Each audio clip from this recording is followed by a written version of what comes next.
Hello everyone, thank you for joining us and welcome to this session on democratic planning and the environment. I'm Jason, I'm an activist in London from the Participatory Economy project, and I'll be chairing the panel and also speaking. So we are faced with a climate and ecological crisis. Capitalism has been a disaster for our planet, and the other system in the 20th century, central planning, did not fare much better. Democratic planning has been proposed as a third way to organize the distribution of resources in an economy as an alternative to both markets and central planning. In this session, we will look at one particular version of democratic planning called participatory planning. This is a decentralized system which is designed to give citizens the power to self-manage the economy themselves cooperatively without competition or any centralized body telling them what to do. Our speakers will talk about why this form of democratic planning could provide a long-term solution to creating an environmentally sustainable economy. So in part one, I'll begin by introducing the key environmental goals and key institutions of a participatory planned economy to set the scene. And then I'm happy to welcome Robin Hahnel, an economist and professor of economics at Portland State University. He's co-creator, along with Michael Albert, of the radical alternative to capitalism known as a participatory economy. So in part two, Robin will present a pollution demand revealing mechanism and talk about long-term environmental planning. And then in part three, Mitchell will be joining us. He's running a little late, but he will be joining us. Mitchell Szczepanczyk is an activist and software developer based in Chicago. He co-developed a participatory planning simulation program. And in part three, he will talk about his plans to add in environmental factors such as pollution pricing into the simulation. So then we'll have about half an hour left for discussion at the end. And you can ask your questions directly in the Q&A panel on the right of your screen. So while you're listening to the presentation, please have a think about any questions you'd like to ask. Okay, and as a reminder, this session is being recorded.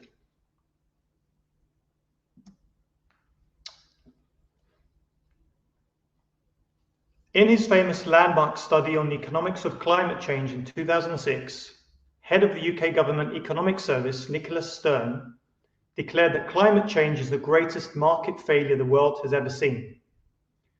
But what did he mean by that? And why is it that market economies have such bad outcomes on the environment?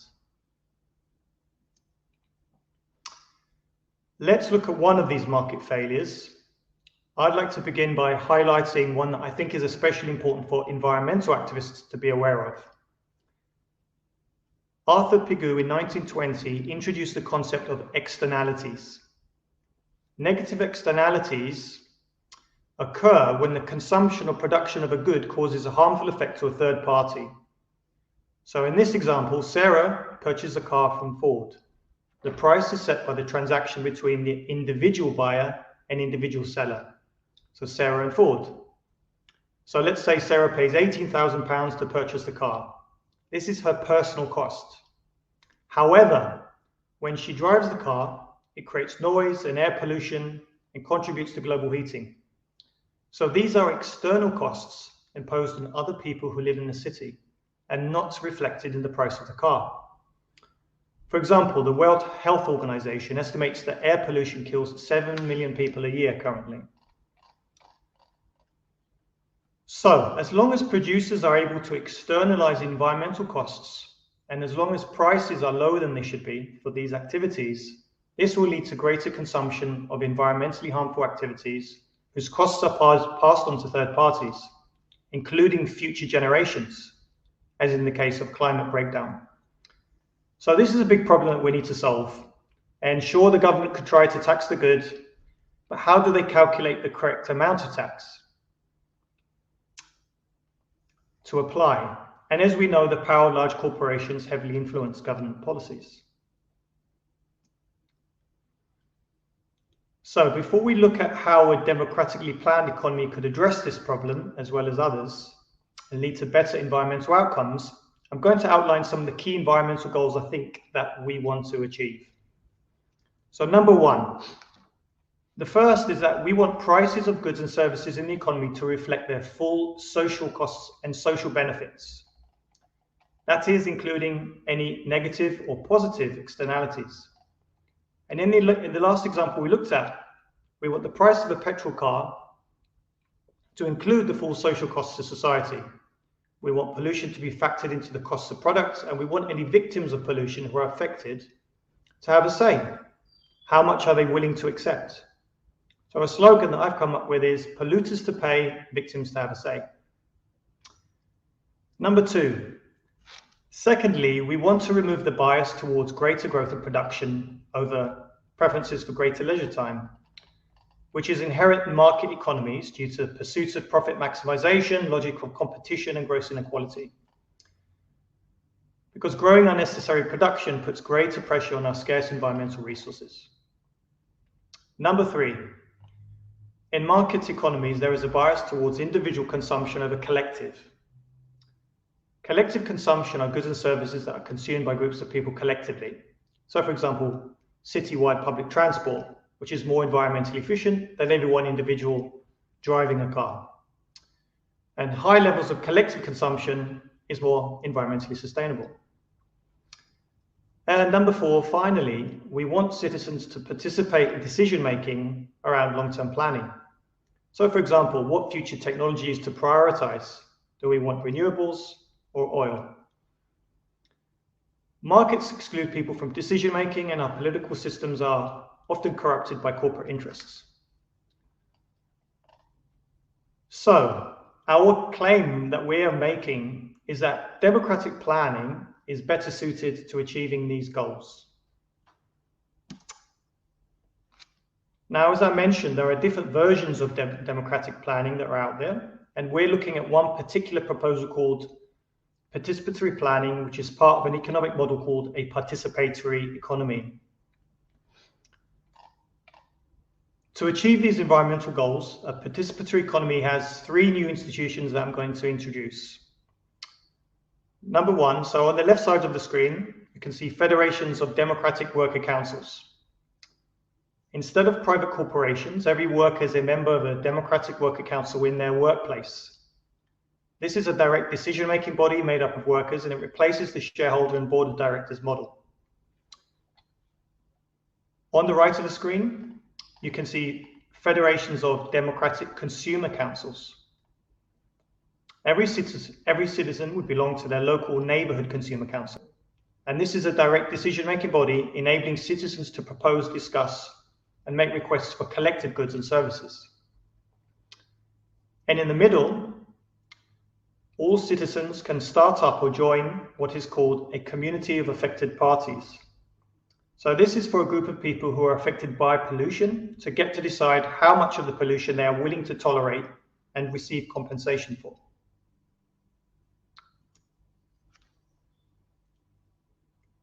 At the end of every year, these three institutions, worker councils, consumer councils, and community of affected parties, or CAPs, take part in a decentralized democratic planning procedure called participatory planning. This decides the distribution of society's socially owned resources and sets socially negotiated prices for goods and services in the economy. So it replaces a market.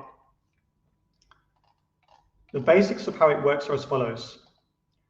Initial prices are announced, and based on these prices, on the left here, you can see the consumer councils propose what goods and services they'd like to consume for the year ahead.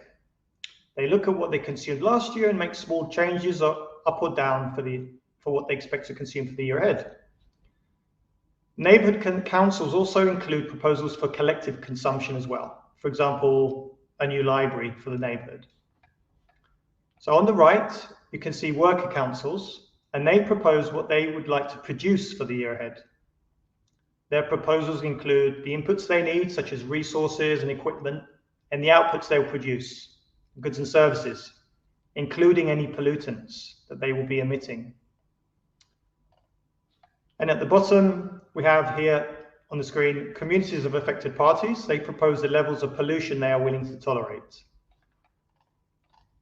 So once these proposals are in, Prices are then updated based on differences in supply and demand using an algorithm.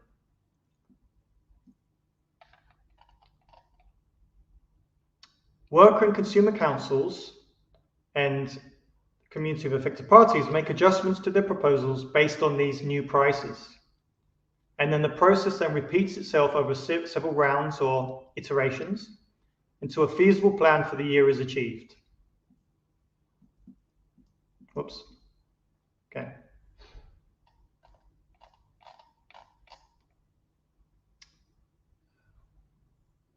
So we start the year with prices that have been socially negotiated and that include the cost of pollution and unbiased preferences for collective consumption and desires for leisure. So if you want to, that was a very basic overview of the participatory economy, participatory planning. If you'd like to find out more about the model, read articles or sign up to the newsletter, join the community forum, this is the website to go to, participatory.economy.org. And finally, before I pass on to Robin, I'd just like to mention that he has a new book out, Democratic Economic Planning, which is out this year, which goes into this in detail. And Noam Chomsky says that Hahnel explores a wide range of potential problems and exciting opportunities, constructing a strong case that the dreamers are the realists. Okay. I will now pass you on to Robin. And I'll just get your slides up. Second.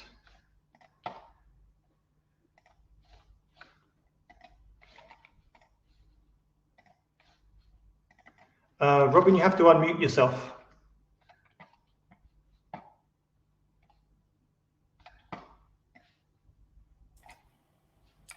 Okay, am I audible now? Yes, we can hear you. Okay, is the volume good? The volume is okay also? Yes, it's all good, yeah. I'm so glad that Jason gave you that brief introduction to participatory planning, because it's a lot to wrap your mind around. It's very different from all of our experiences in terms of how we are saying it is perfectly possible for an economy to function and work. And it'll make my job easier because as we dig into, well, exactly how does annual participatory planning handle environmental issues better than either market economies today or centrally planned economies from the century past did. It makes my job easier that you've just gotten some basic idea of how it is that annual participatory planning functions and who the participants are, the workers' councils, the neighborhood consumer councils. And what we're going to discover here in a minute in my presentation is the very important role that's played by this entity called Community of Affected Parties. Jason, you want to go ahead and give us the next slide? Yep, sure. Now, some disclaimers here. I'm going to begin with some disclaimers. So this slide is called For the Record, number 1. And before I even sort of, explain this, let me say that there is another session later today where some of what I am saying here at the beginning of my talk about how does a participatory economy, how does it handle environmental issues, including the issue of climate change, that there's certainly a very, very large debate amongst climate activists and leftists over what's the relationship between capitalism and climate change, what's the relationship between, and solving this problem, preventing cataclysmic climate change. To what extent does that require changing our economic system dramatically? And to what extent is this problem of avoiding cataclysmic climate change going to have to be solved even before we can have systematic economic change throughout major portions of the global economy.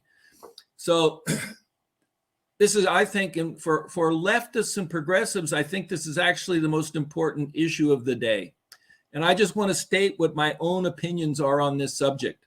As a lifelong advocate for economic system change, for some form of democratic, participatory, socialist economy instead of capitalism, but as also an environmental economics professor who has sort of studied environmental issues and climate change in particular over 30 years now. What I want to say for the record is, unfortunately, I do not believe that economic system change will come soon enough, and soon enough in enough countries, particularly enough very large countries in the global economy, to prevent cataclysmic climate change.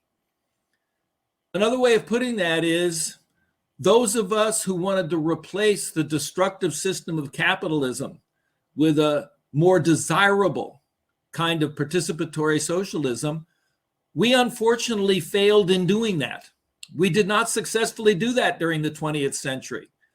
And no place on this planet early in the 21st century have we yet succeeded in doing that. I wish that had not been the case. I have devoted tremendous amounts of time and energy over the past 50 years in efforts to get us to a place that is a far better place than we happen to be at. But anyway, I think it's important when we're dealing with climate change to begin with a realistic assessment of what we have and have not accomplished and what we are likely to accomplish or possibly could accomplish over the next 10 or 20 years. Fortunately, and here I think I'm in a panel later this afternoon, I think we're going to have sort of a robust debate about this second point. Fortunately, I do believe that over the next 2 decades, and these are the 2 critical decades that will decide whether or not humanity is going to avoid cataclysmic climate change or we are not. Fortunately, I do believe that over the next 2 decades, we can still prevent cataclysmic climate change even while most countries continue to have capitalist economies. There are many leftists who do not believe that, who think that is not in fact the case. On the other hand, I think that humanity essentially has lucked out, that we still can avoid at least the most cataclysmic parts of climate change, and it's incredibly important that we do that, even while most of the world's economies remain capitalist over the next 20 years. Next slide, Jason.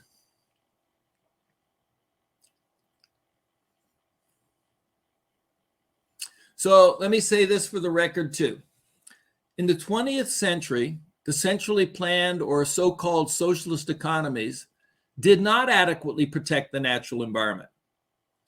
And worse still, and to put it really bluntly, most socialists were Johnny-come-latelys to environmental awareness.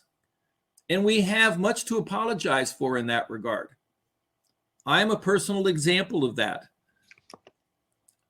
As a socialist, it took me at least 20 years longer than it should have to come to environmental awareness. Nor would many models or visions, now the second point is sort of even more relevant to the issue today, which is different models of socialism. Not the old centrally planned economies that were environmental disasters themselves in the 20th century, but the models that we now are continuing to discuss, the different versions of 21st century socialism we continue to discuss. How do these models do? If you are grading them from the perspective of how well do they treat and how would they manage to address environmental issues? This is what I would say about them. I think many of the models or visions of socialism today do not adequately protect the natural environment. I know their advocates now say they do. So I know there will be strenuous objections from people who advocate different versions of market socialism or different versions of community-based economics. who will argue, oh, no, now we do have models and proposals that would adequately protect the environment. But when I look at many of those models as an environmental economist, I say, well, but they really don't. Put differently, when some socialists try to rally people to support system change, economic system change, because they claim socialism will protect the environment, all too often there is little reason to believe their proposals would actually do so.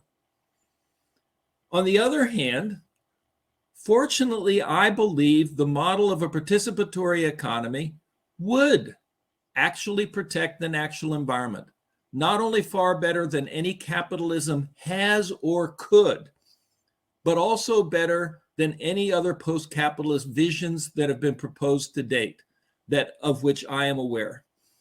So I wanted to say all that sort of as a preface to what I'm now going to explain. Go ahead, can we have the next slide? So what I'm going to argue and try and explain in brief and in sort of a short time period is, well, specifically in a participatory economy, what are the key features in this economy that would adequately protect the environment? And there's really two things I'm going to cover. I think there's good reason to believe that what we call the pollution demand revealing mechanism, this PDRM, which we have now incorporated as a critical part of our annual participatory planning procedure. I think there's good reason to believe that the pollution demand revealing mechanism would reduce emissions of different pollutants to efficient levels. And I'm also going to argue that the long-run environmental planning procedure that we have now finally proposed would not only protect the interests of future generations, but would also signal when estimates of future effects proves to be inaccurate in time to make corrections in our long-run environmental plans to mitigate damages. One of the big problems that we have to face is when we come up with long-run environmental plans, they're going to stretch out over 50, 60, 70 years. We have to estimate certain effects that are what will change in the future. And when we estimate what new technologies will become available, what new preferences will people develop, we have to make guesses. And those guesses are going to often turn out to be wrong. So a critical part of devising a sensible approach to all this is recognizing that you want to make the most educated guesses you can. Who can do that? Who is best suited to do that? But probably even more importantly is devising ways to identify when those estimates that you based your long-run environmental plans on turned out to be mistaken. How are you going to know when your estimates turn out? How will you know when those estimates were wrong? And then how can you modify your long-run environmental plans as you're going along to mitigate the damage of simply continuing an environmental plan that was based upon things that you now have discovered were actually inaccurate estimates? So what I'm going to now do in the rest of my time is try and explain very briefly how each of these things work in the how is it that these two things work in the model of a participatory economy. Next slide. So this is the pollution demand revealing mechanism. As Jason in his introduction pointed out, a critical failing of market economies is they provide no quantitative information about how much damage pollution causes. And as a result, while we've known since the time of Professor Pigou back in the early 1920s, as Jason referenced, we've known that the correct policy response to an externality is to impose a tax on the party that is creating the external effect. But the question is, well, how high should the tax be? And of course, the tax should be as high as the amount of damage that's caused. But if you don't have a quantitative estimate of the amount of damage that's been caused, if you don't have a procedure that somehow will arrive at some reasonable estimate of the amount of damage caused, you have no idea how high to set your environmental, what we now call emission taxes or environmental taxes. Economic historians still love to refer to it as Pigovian taxes in honor of the person who first figured out you would need something like that.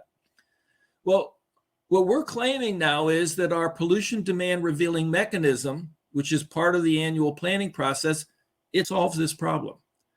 Now, that's a big claim. Anytime somebody tells you they've solved a big problem in economics, you really should take it with a grain of salt.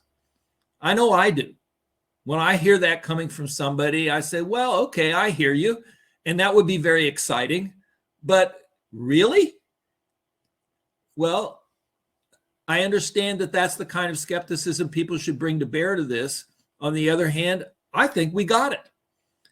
So, on the other hand, I don't wish to underestimate problems that remain.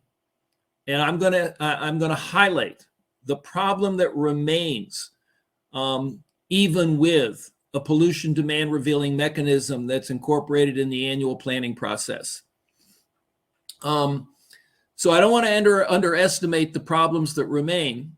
On the other hand, I think that we have made a very credible case that the pollution demand revealing mechanism will generate reasonably accurate estimates of the damages caused by different pollutants. And that's the problem that Pigovian taxes never solved in market systems. It never gave you a reasonably accurate estimate of how high the tax should be. And secondly, that because our mechanism does that, then we have made a credible case that it will lead the polluters and the pollution victims to arrive at efficient levels of emissions during the annual participatory planning process. Okay, next slide. So the key, as Jason pointed out in the procedure, are these communities of affected parties, or CAPs. And a CAP comprises all who are adversely affected by some particular pollutant. And what in our proposal, we give these CAPs the right to limit the total emissions of that pollutant. So you have everybody who's negatively affected by some pollutant, and they are members of this community of affected parties. And in our planning process, they have a right to say, this is the total amount of that pollutant that we are going to permit to be emitted by all the different actors, presumably workers' councils who want to emit some of that pollutant. However, if a CAP permits, let's say, X units of the pollutant to be emitted, members of the CAP receive compensation for the damage they suffer. And that compensation is just however many units they allowed to be they allowed to be emitted times whatever the current estimate of the damage caused per unit emitted is during that annual participatory planning process. So CAPs say, they could say, we're not going to let any of this be emitted. And think about it. We've identified people who are negatively affected by emissions. Well, why, if you give them the power to say zero can be emitted, wouldn't they do so? Well, they could. On the other hand, what you're saying is, no, if instead of just saying that none of that pollutant can be emitted, you decide to allow a certain amount to be emitted, well, then we are going to compensate you for the damages that you suffer for that. So you can choose that option instead of just saying no emissions of the pollutant. Next slide. So what does this mean? In this pollution demand revealing mechanism, CAPs have an incentive to permit emissions up to the point where their members are damaged more than they're compensated. Workers' councils, on the other hand, have an incentive to emit pollutants up to the point where the benefit of doing so to them. Sometimes it's very difficult to produce something if you don't emit a pollutant. So there's benefits to workers' councils of being allowed to emit pollutants. Worker councils will, under our procedure, have an incentive to emit pollutants, but only up to the point where the benefit of doing so to them no longer exceeds the damages to victims for which they are going to be charged. So workers' councils are charged when they use scarce productive resources. They're charged when they use labor, of certain skills. Well, they're also charged for emitting pollutants. And the amount they're charged per unit is the indicative price that's being quoted during annual planning for emitting that pollutant. In our proposal, there are no surveys of people asking them, well, how much are you damaged by this? Or what value would you put on this? Under our proposal, there's no need for environmental agencies to try to gather information and come up with estimates of this.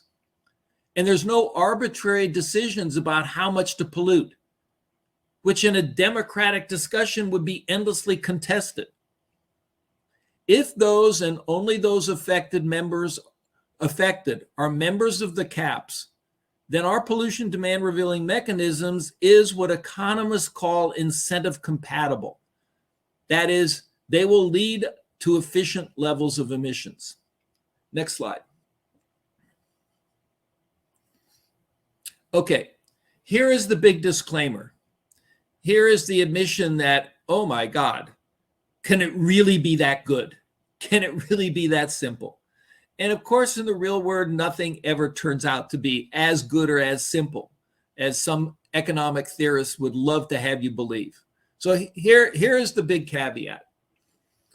Under our proposal, there would be what economists call a perverse incentive for people to claim they're damaged by emissions, even if they're not. That is, there'd be an incentive for people to illegitimately claim membership in CAPs, because if you're included as a member in a CAP, you're going to receive compensation for damage suffered. So why wouldn't you try to become a member of a CAP, even if you're not damaged by a pollutant? So what we argue and emphasize is that this is where organizational energy and muscle needs to be focused. This is where there is a serious problem that will happen in a real world. And this is where we need to focus energy, resources, and sort of organizational muscle to solve this problem as best we can. And what we've proposed is, well, we might need something along the lines of environmental courts. And what would those courts have to adjudicate? What they have to adjudicate is disputes over who's a legitimate member of a CAP and who is not a legitimate member of a CAP. That's the only thing they have to dispute. They don't have to come up with an estimate of how much damage a pollutant causes. They just have to decide whether somebody's claim that they are a member, that they are a negatively affected party by emissions of some pollutant, whether that claim is actually valid. So presumably legitimate members of CAPs have an incentive to challenge illegitimate claims to membership.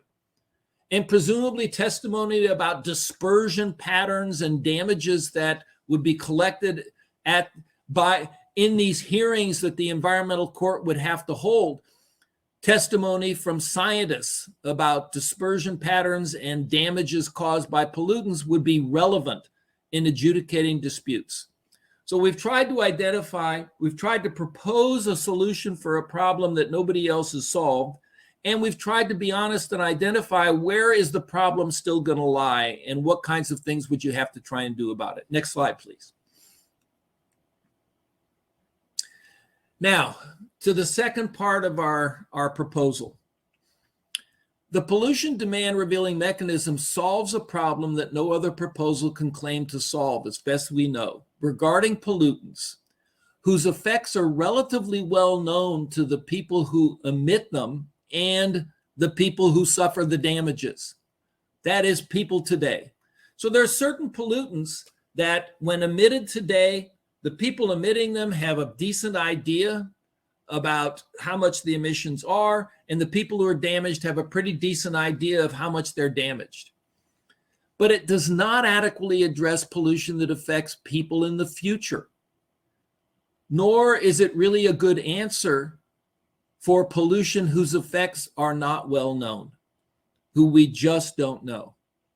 So this means that when we're deciding how much to invest in environmental protection versus how much to go ahead and consume every year, we have to find ways that ensure that the present generation takes the interest of future generations into account. It's very difficult in a democratic decision-making process to have everybody who is affected involved in making the decision if some of them aren't born yet. And yet when you're doing long-run environmental planning, that's precisely a problem that presents itself, right from the very beginning. A lot of the people we always want everybody affected by a decision to take part in making that decision. Well, how can you possibly do that when a bunch of the people who are going to be affected haven't even been born yet? So that's the first problem. And what that means is you have to figure out some way to induce the present generation, that's the one sitting right now who will be making up the long-run environmental plan. You have to figure out some way to induce the present generation to take the interests of future generations, not only their own interest, into account. So that's the first big problem. And the second big problem is mistakes will be made. Mistakes in the estimates of both benefits and damages from emissions are going to be made, and you have to figure out some way of detecting them and then some procedure for correcting them when you're doing any kind of long-run planning, and that certainly includes a long-run environmental planning. Next slide, please. So what's our proposal for how to protect future generations? We propose something we call a generational equity constraint to address the problem that future generations do not have the opportunity to represent themselves and defend their interests when long-run environmental plans are drawn up and agreed to. We propose that before even attempting to calculate and come up with an efficient long-run environmental plan, the present generation first has to vote on a limit, that's what this beta is, on how much consumption in any year can deviate from consumption in the following year. So there is this generational equity constraint. For example, suppose the present generation chose beta equals 0.01 or 1%. What that would say is consumption in 2 adjacent years cannot differ by more than 1%. If, on the other hand, the present generation chose beta as 0.5, then what they would have been, then that would allow consumption in 2 adjacent years to differ by as much as 50%. Next slide, please.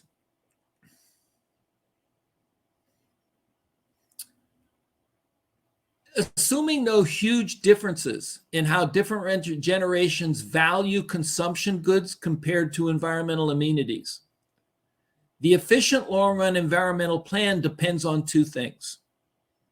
How much does environmental deterioration reduce future productivity? As we wear down the environment, that has a negative effect on how productive our work efforts will be in the future. On the other hand, how much does investment in new, more productive technologies increase future productivity? Those are the 2 main things that will determine what will a long-run efficient environmental plan look like. If the first effect is small and the second effect is large, the efficient environmental plan will call for a high rate of investment in early years, and therefore a very low level of consumption for early generations compared to later generations. If, on the other hand, the first effect is large and the second effect is small, the efficient environmental plan will call for a low rate of investment in early years and consequently a very high level of consumption for early generations compared to later generations. Next slide, please. Well, how does this generation equity constraint induce the present generation to also protect future generations? To protect itself from harm, because the efficient environmental plan might call for an unfairly low level of consumption now, the present generation should vote for a low beta so that the first condition A in that generation equity constraint limits the extent to which present consumption could fall below future consumption. However, by voting for a low beta to protect itself, the present generation will automatically protect future generations against their greatest danger, because a low beta in condition B in that generation equity constraint limits the extent to which future consumption could fall below present consumption. Next slide.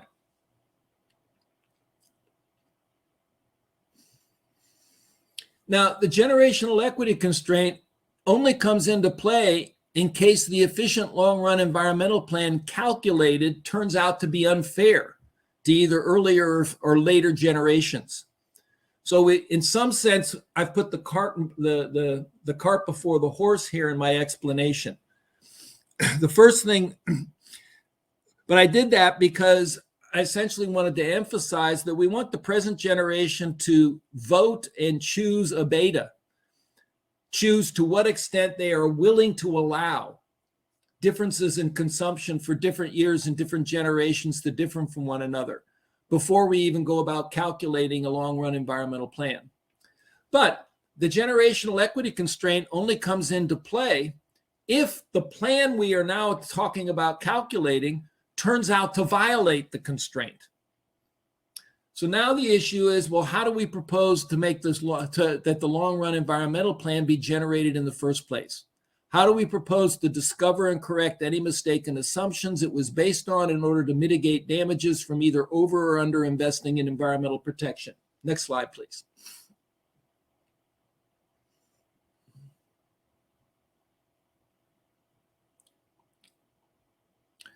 So who should participate in long-run environmental planning? Based on both access to information, who would best know something, and motivation, what we've proposed is that the National Federation of Consumer Councils be tasked with estimating what environmental economists call the use and existence value of environmental amenities. This Federation of Consumers represents consumers. It has some idea of how much consumers value consumption, and we want them to also estimate how much consumers value environmental amenities, a protected environment. We propose that industry federations of worker councils be tasked with estimating how much changes in natural capital will affect future production in their industries. So if natural capital deteriorates, it's going to affect future production in industries. We need somebody to estimate that, and we're proposing that industry federations of worker councils be given the job of coming up with those estimates. And then some ministry for the environment can be tasked with estimating the costs of environmental protection and enhancement. So we've made proposals about who should be given the job of coming up with estimates of different things that we're going to need when we calculate a long-run environmental plan. Next slide. Now, once we have those estimates, then how do we propose that the plan be calculated and approved? Well, once you have those estimates, it's really just a technical issue to have a planning department within the Ministry for the Environment. Whoops, nope, go back. With the a technical department in the Ministry for the Environment can be tasked to calculate an efficient long-run investment plan once they have those estimates. The next thing would be, okay, now you have these different groups that have come up with the estimates. You've calculated an efficient long-run environmental plan using those estimates. The next thing you have to do is you have to check to see if this plan violates the generation equity constraint, because it might. That plan might call for differences in consumption, average consumption for different years and different generations that has just been that we've already said that's just unacceptable. So you check to see if the plan violates the generational equity constraint. If it does, you have to modify it. And then once you've modified it, if it needed to be modified, then we propose that the plan would have to be debated and maybe approved by the national legislature or perhaps by a national referendum. Next slide, please.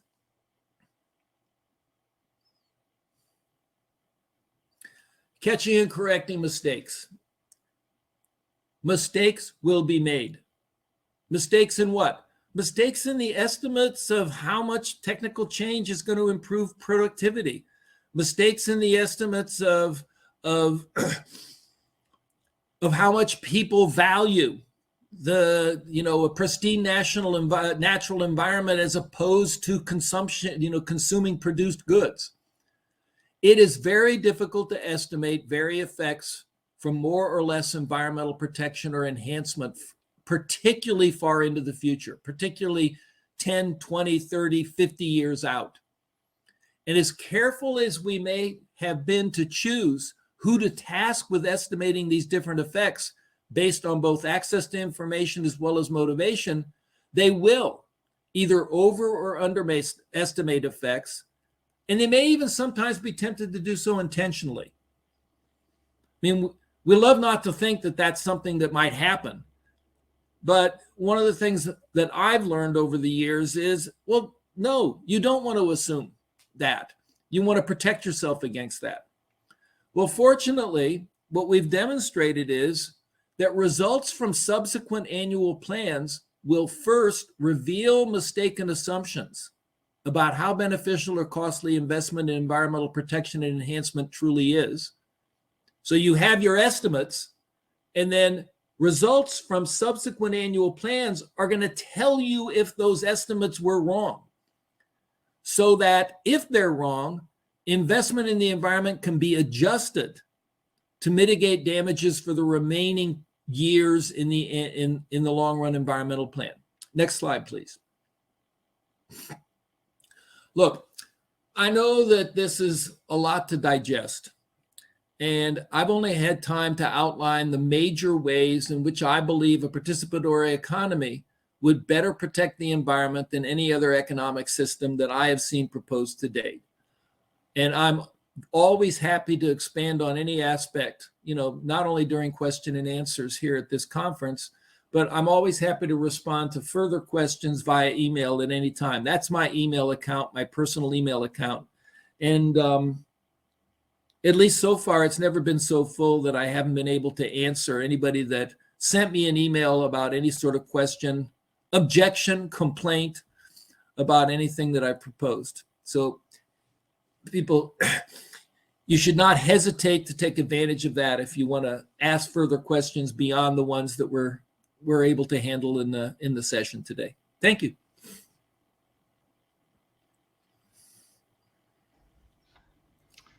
Great, thanks very much, Robin. Right, Mitchell, over to you.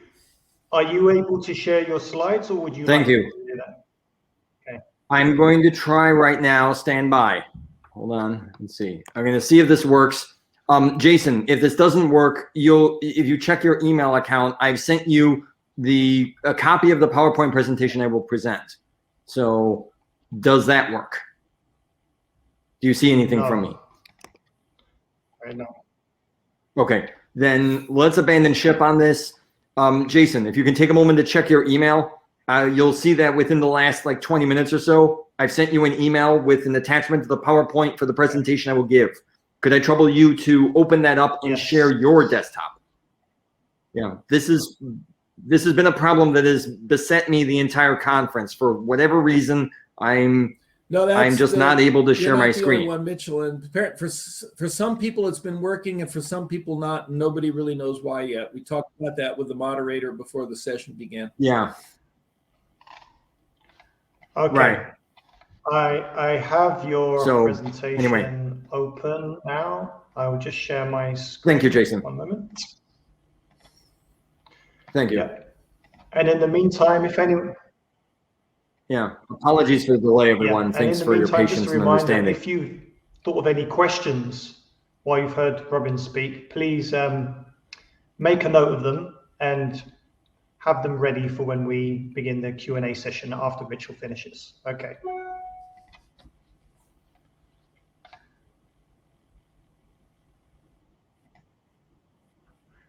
Excellent. Oh, wow. The font is better than mine. Environment issues of computer simulations of participatory planning. Next slide, please. The context here refers to, well, obviously that of the proposed model of democratic planning, a non-market, non-command planning economy that we refer to as a participatory economy, but more specifically still to one of the components of a participatory economy that we refer to as participatory planning. This is the allocation mechanism that any economy is going to have and which a participatory economy has specifically.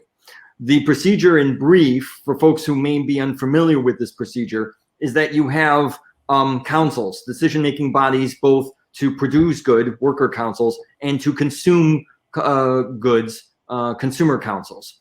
Each of those respective councils propose plans. They revise those plans in a series of iterations, and with the eventual goal of eliminating all excess demand. Once that's done, the plan is concluded, and the economy then proceeds on the basis of that plan. Previous research that we had recently published earlier this year and that we've been working on in recent years to simulate a participatory plan in a computerized model showed encouraging signs that the procedure is practical, by which we mean that the number of iterations is reasonable, by which we mean that the number is basically more or less matching that which has been theorized. The ballpark vicinity is within about a handful, ideally no more than 10. And the research that we saw in trying to confirm this confirms this, thus far at least.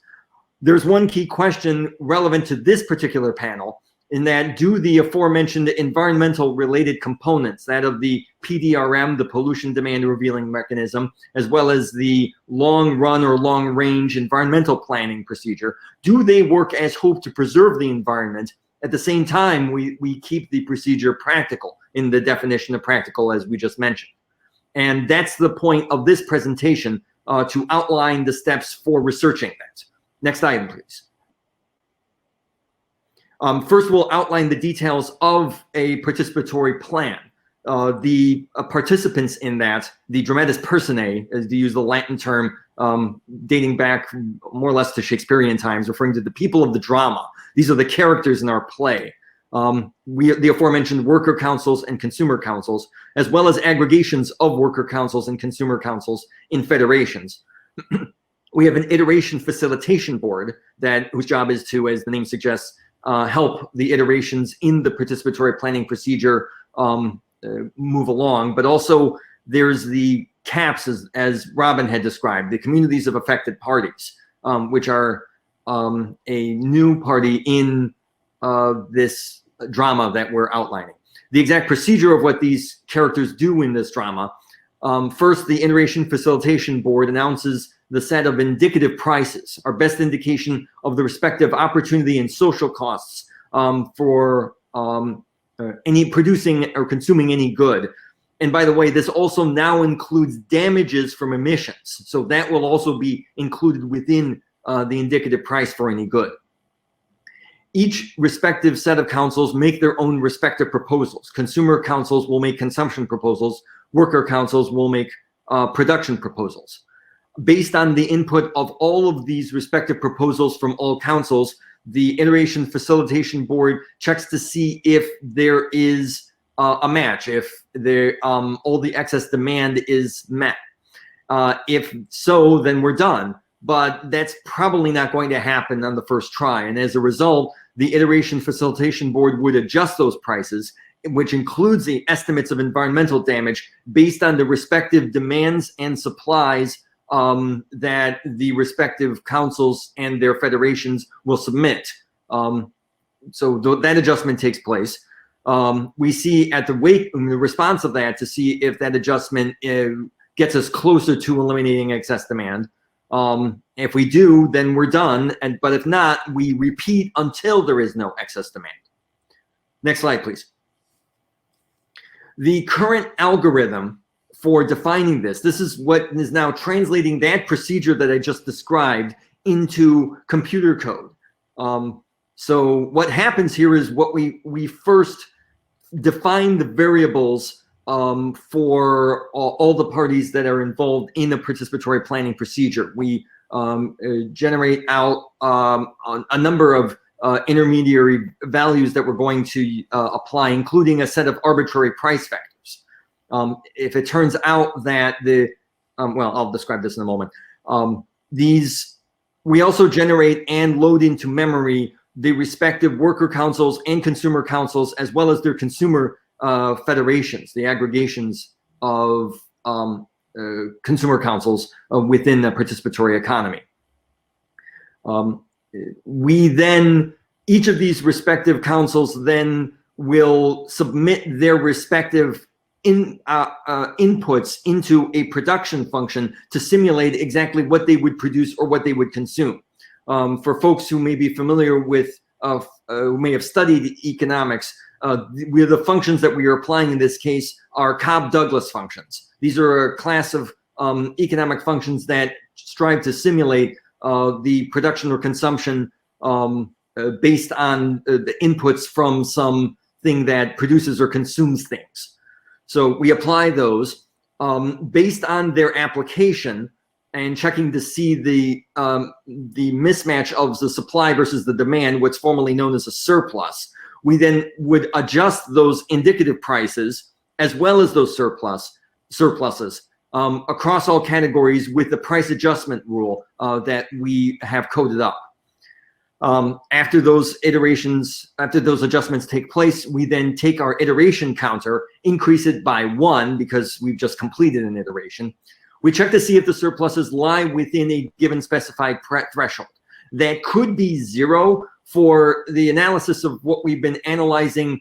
It varies. The usual threshold that we've been working with has been about 5%. That is to check to see if there is at least a 5% if the surpluses, the discrepancy between supply and demand fall within a difference of no more than 5%. That's been our threshold to check to see if we have a match, as it's called. If we do, we stop the algorithm, we've completed our planning procedure, and we've got our plan for the economy for the given time range where we're going to apply this economy. We're assuming a year in this case. If we don't arrive at that threshold, we return to the third step that's outlined here, where we reapply the production consumption functions based on the current set of surpluses and indicative prices, and we repeat the procedure until we do arrive within our designated threshold. That's the algorithm as it currently stands, which does not include environmental considerations.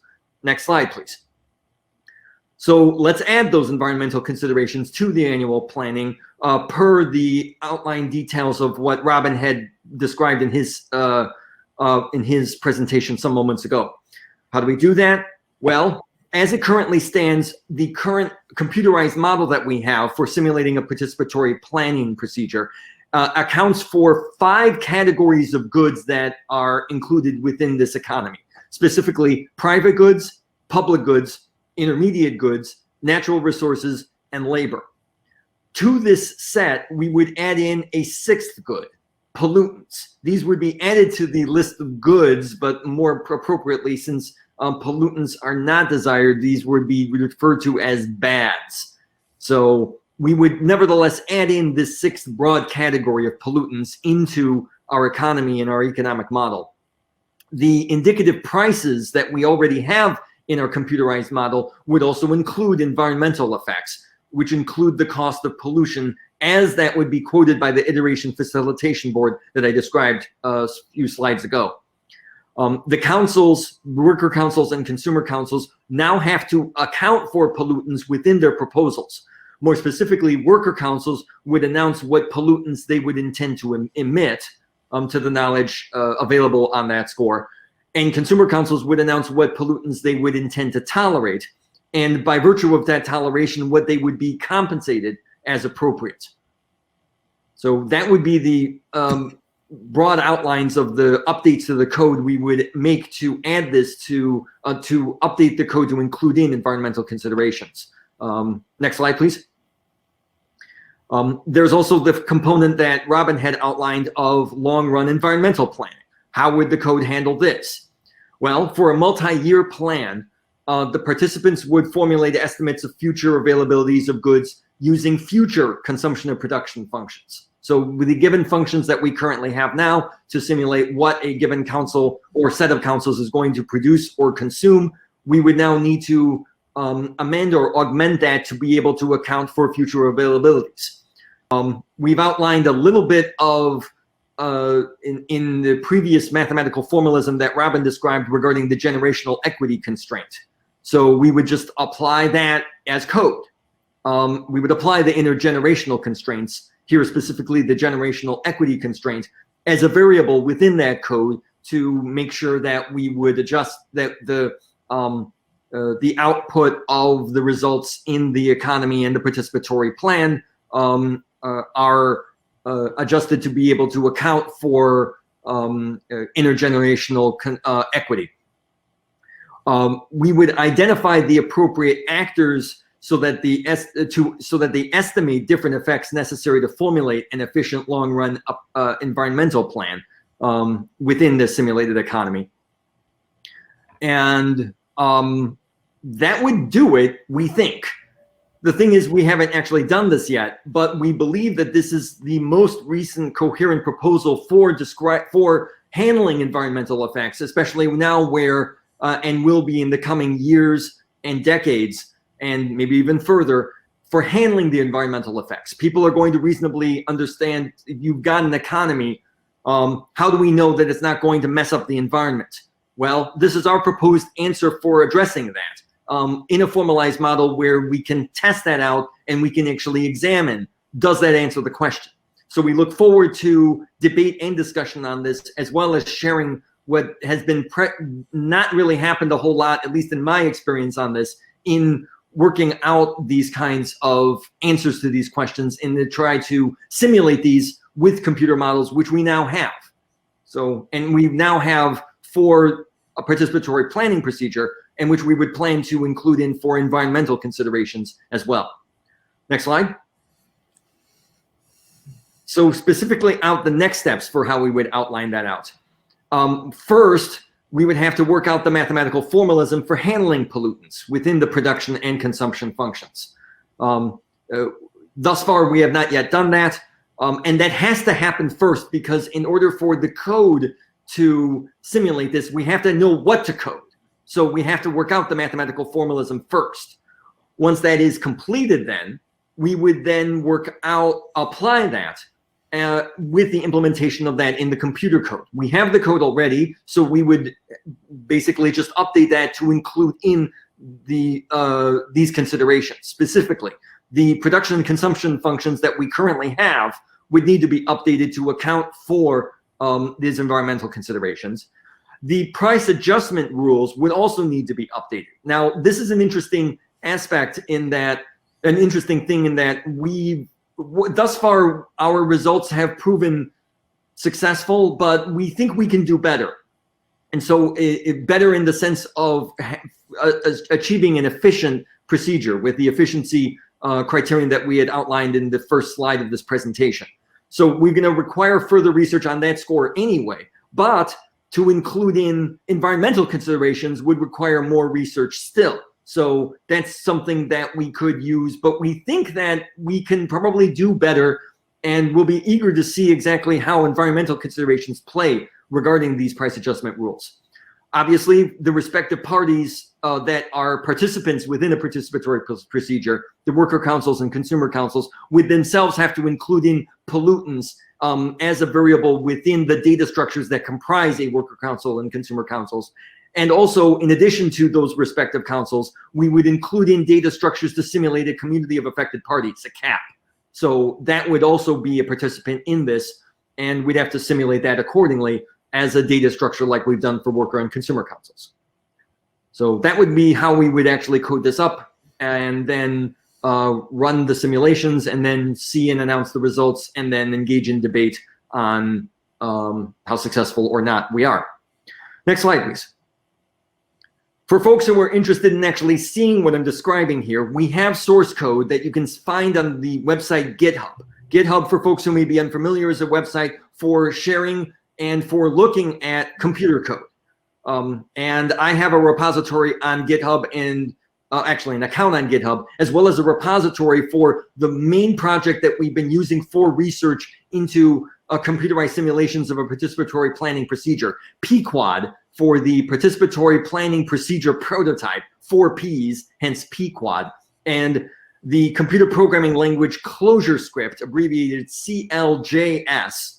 And this is the repository for that code for the prototype for participatory planning procedure, written largely in ClojureScript, the programming language for writing out that we've been using for some of the simulation research. You can find the code here. Some of the experiments that we've run to examine research regarding the efficiency criterion can be found at my personal website on a link listed here.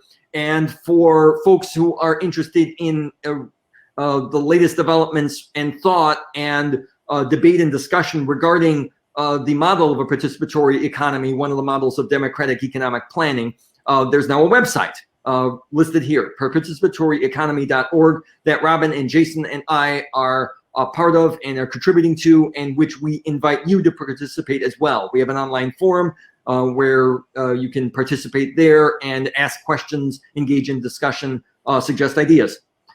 That concludes my presentation. Thank you for your time and attention. And thank you, Jason, for your assistance. Yeah, you're welcome. Thank you very much, Mitchell. I'm also posting the website URL into the chat, so people can directly go to it if they click the link. And I would highly encourage people to sign up to the newsletter if they're interested in keeping up to date with all the developments on all this work. Brilliant. Okay. We have around 22 minutes, I believe, for some questions and answers and discussion. So I would like to invite anyone watching, if they have a question about any of the stuff they've heard so far, to put their questions on the right of the screen. There's a Q&A tab, just click that. Or if you'd like to ask your question directly, we can also switch your video on. Okay, in the meantime, while you're thinking of questions, let me ask. I have a few here I can put to Robin or Mitchell. So one thing I have is, Robin, you mentioned that the pollution demand revealing mechanism would reduce pollution to efficient levels. So I'm thinking an environmentalist hearing that might say, well, we don't want any kind of we don't want any pollution. Why would we want any pollution in our economy? So could you address that and clarify what you mean by efficient, what economists might mean by efficient? You've put your finger on the major thing, the first thing that any environmentalist thinks when they hear an economist say something like an efficient level of pollution.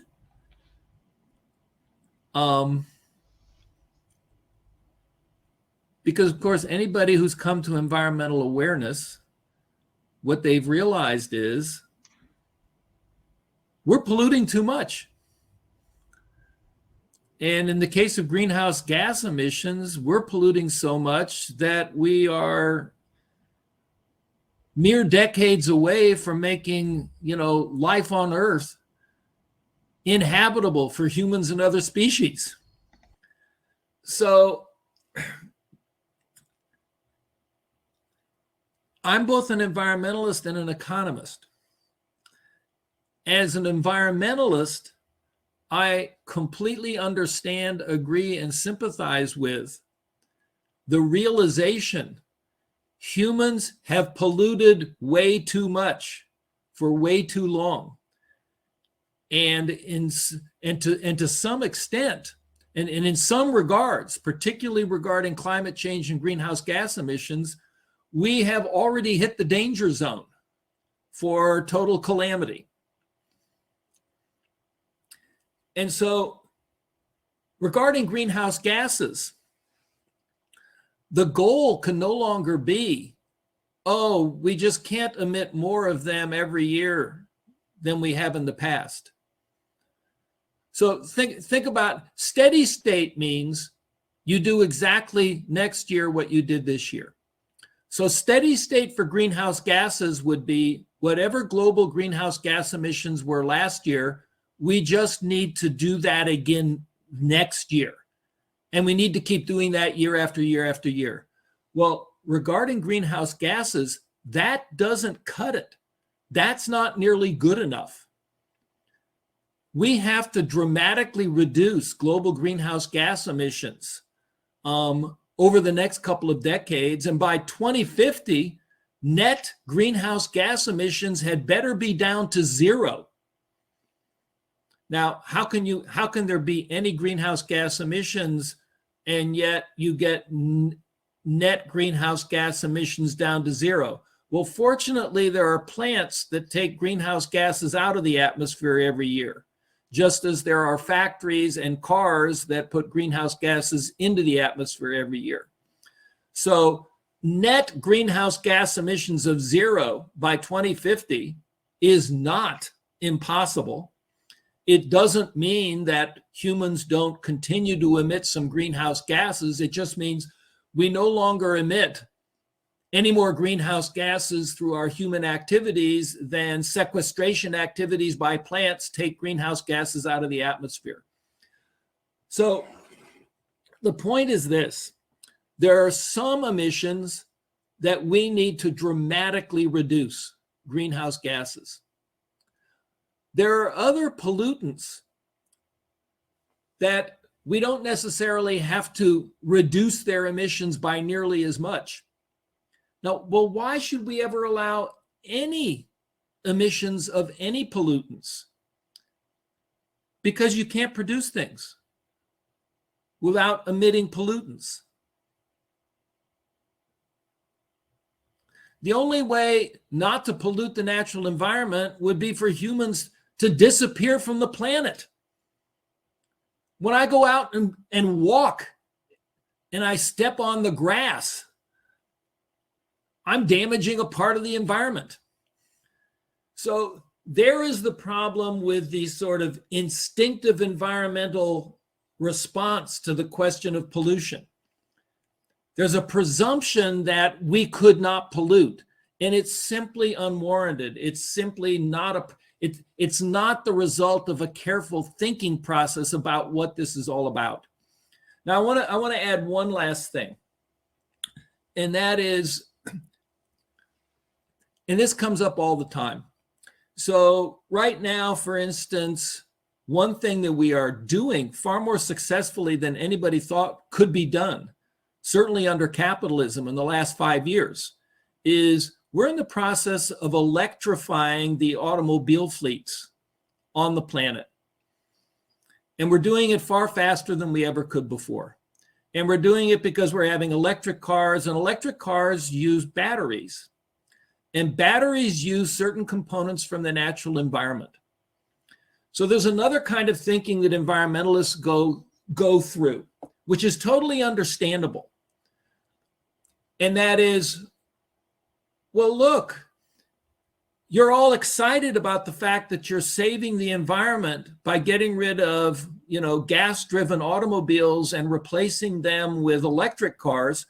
But that just means instead of disaster coming from greenhouse gas emissions coming out of the tailpipes of cars, the disaster now takes the form of you need some scarce metal that eventually we're going to run out of in order to make these batteries for all these cars, these billions of cars, these electric cars.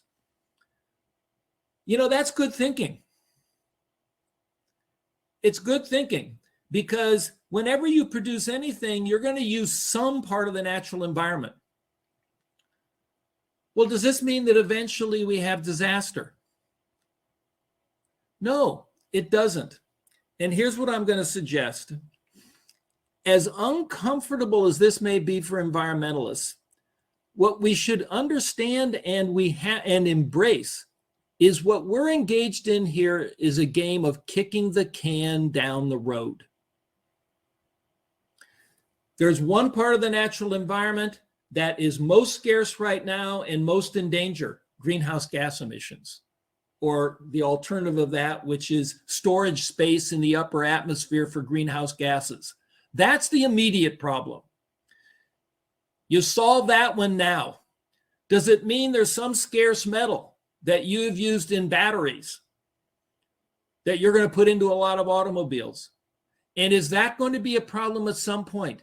Yes, but it's going to be a problem at some point farther down the road. And when we get to that point, then we solve it the same way we did the greenhouse gas emission problem. When we get to that point, then we look for some alternative for batteries, or we can't have those electric cars anymore.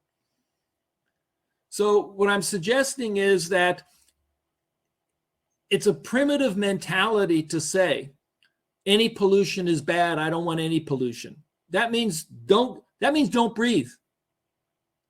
When I breathe, I emit CO2.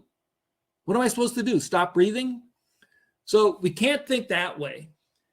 And when you engage in a different kind of environmental awareness, which is, oh my gosh, when we stop polluting the environment by emitting carbon dioxide out of tailpipes, and we do that by having batteries in cars that use a scarce mineral that at some point will run out. But if some point is 1,000 years from now, that's different from 10 years from now. We have made the climate impossible for human and non-human life.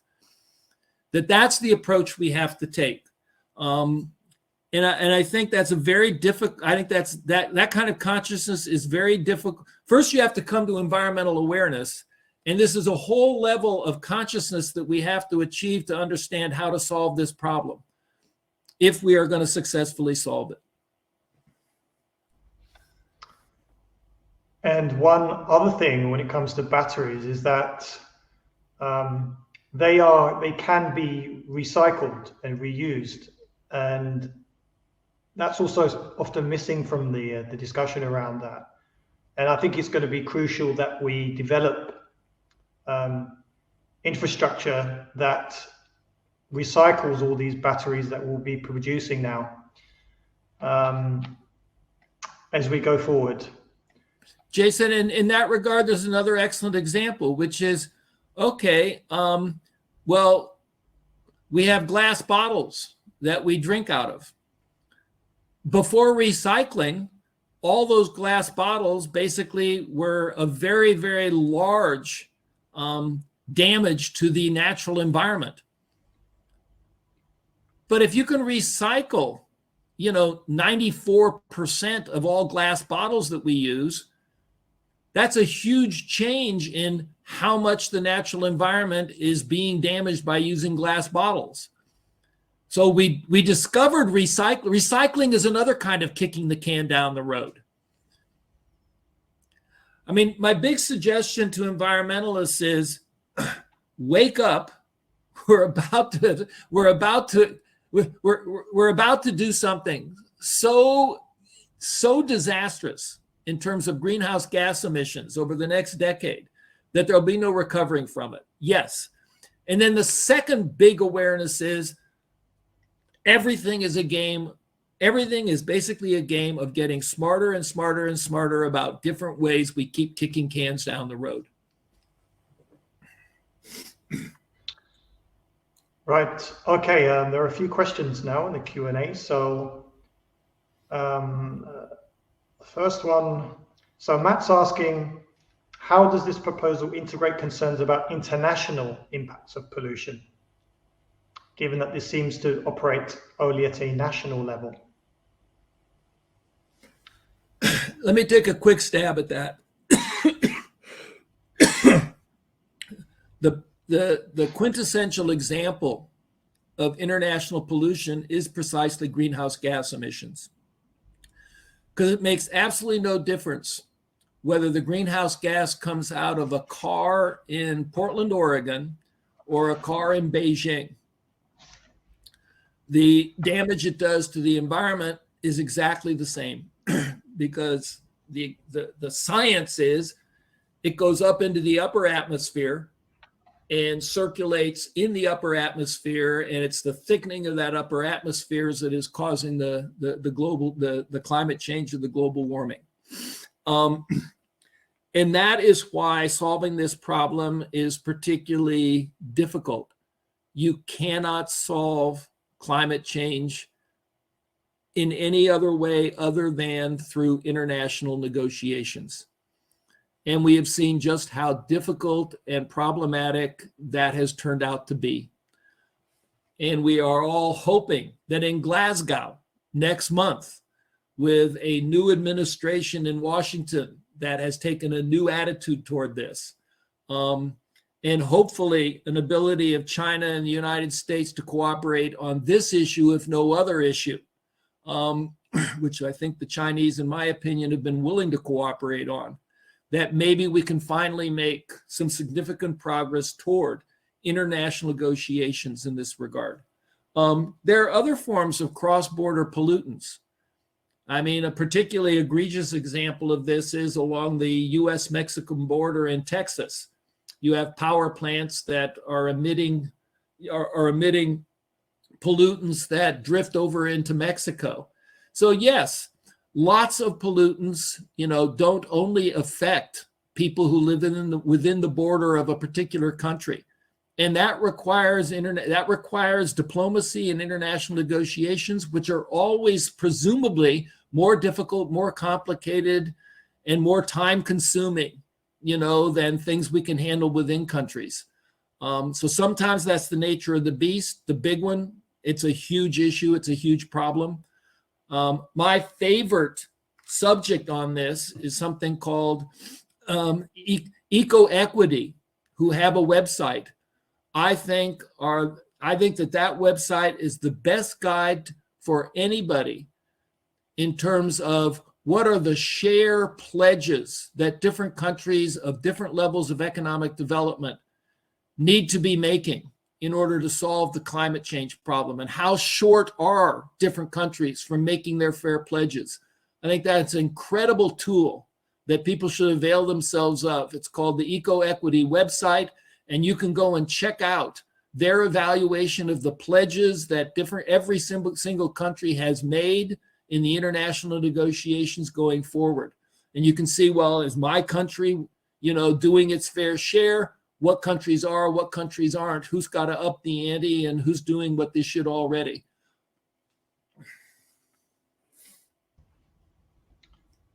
And let me add also to that there is a second crisis as well that is somewhat taken a backseat to the climate crisis, which is the ecological crisis.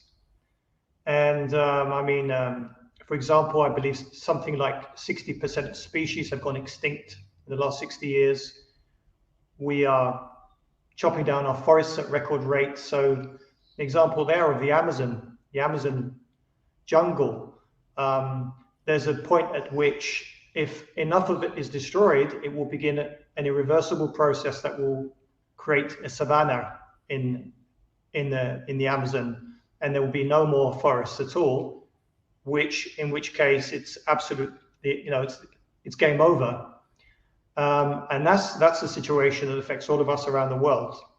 And while, fingers crossed, we will reach some kind of agreement in November, hopefully not more just kind of greenwashing, we also need to have a a global agreement to solve the ecological crisis as well. And without that, that's another threat to the human survival. No, Jason, you're absolutely right. There's a biodiversity disaster that is unfolding, partly caused by climate change, but not only by climate change. And the collapse of the Amazon rainforests is not only, it's a double disaster in terms of genetic diversity of species, and it's a disaster because it is the largest carbon sink on the planet. And if we lose that carbon sink, it just means that we are not sequestering nearly as much carbon. It means we have to cut emissions by far more than we would have to if we allow that sink to go down. I mean, that's one thing that I would add. And actually, when people think about climate change, they tend to think only about cutting back on emissions. But what science will tell you is there are two sides to the equation. Every year we emit carbon, and every year on planet Earth, carbon is sequestered and turned back into oxygen. So there's a sequestration process every year and an emissions process every year. And it's the net result that decides whether or not the upper atmosphere now has more or less than it did before. And it's just as important to come up with cost-effective ways to increase sequestration or prevent the demise of sequestration, which is what losing the Amazon forest amounts to. It's just as important to look for how can we increase sequestration, and that's what planting is about. Many environmentalists know we need to be planting, more forests and reforestation. And protecting the particular forests in the jungle areas that are the most efficient sequesters of carbon dioxide. Yes, right. We only have a few minutes left. Actually, I'll take one more question in order, which was by Jordan. Given the impacts of greenhouse gas emissions are relatively diffuse, how might the CAPS model go about regulating gases like carbon, methane, etc.?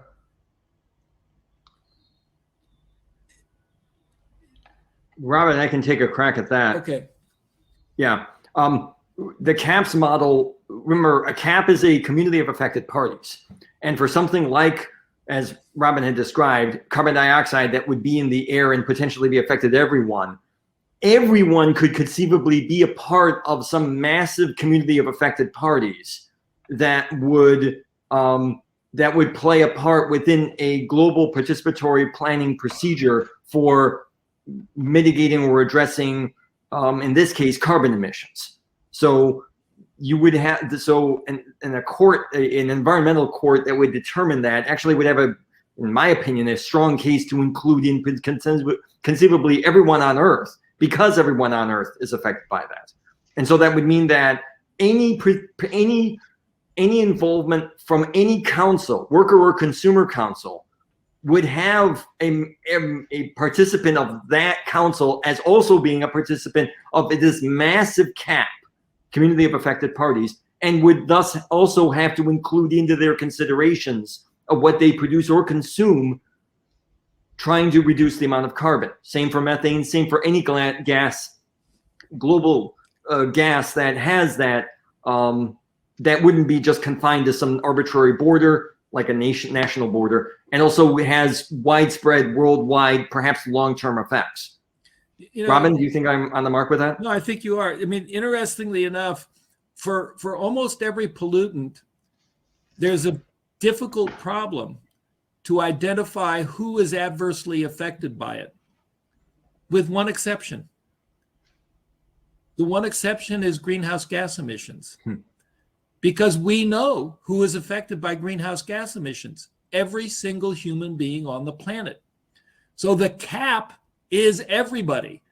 The one cap we don't have to argue about who should be included and who should be excluded is greenhouse gas emissions. Now, that's the good news, but the bad news is, well, that means everybody's in the cap. And currently that means it's the United Nations and the sponsoring organizations for dealing with the negotiations surrounding. I mean, what are they doing? Those negotiations are basically trying to come up with sort of an answer to the question, how much is each country going to be allowed to emit? We're going to allow countries to emit certain amounts. That's exactly what a cap does. A cap decides how much of an emission it's going to allow. Well, that's what the community of, and what does COP stand for? The COP. It's just simply the coalition of the parties. COP. Right. Yeah. You know, I never thought that COP and CAP are actually, it never occurred to me that the letters we had chosen for those affected by a pollutant, you know, are rather similar to what the United Nations has now sort of created as a negotiating body to have conferences to come up with a decision, which is how much of this pollutant are the different national emitters going to be permitted to do, you know, over the decades ahead. Right. We've run out of time. I realize there are a few questions that we didn't get round to addressing.